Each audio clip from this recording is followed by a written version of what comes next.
Hello বন্ধুরা, আমরা এসেছি নালিতাবাড়ির বঙ্গবন্ধু পার্কে। বঙ্গবন্ধু পার্ক খুবই স্বল্প পরিসরে নালিতাবাড়ির মানুষজনের জন্য বসার জায়গা করে দেওয়া হয়েছে। এখানে ভোগাই নদীর ঠিক তীরবর্তী এলাকাকে কেন্দ্র করে খুবই স্বল্প পরিসরে একটা বিনোদনমূলক জায়গা তৈরি করা হয়েছে কৃত্রিমভাবে।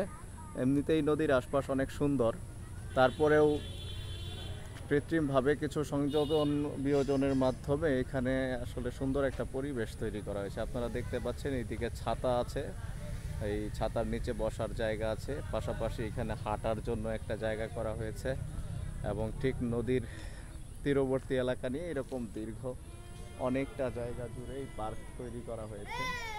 এখানে আজ ঈদের দিন, এই ঈদ উপলক্ষে অনেক মানুষ ঘুরতে এসেছে।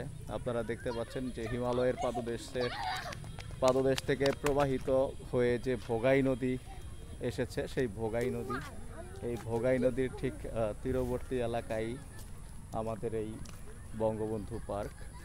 এটা নালিতাবাড়ির মানুষের জন্য একটা সীমিত আকারের আয়োজন, যেখানে মানুষ বিনোদনের সময়গুলো কাটাতে পারে। ধন্যবাদ সবাইকে।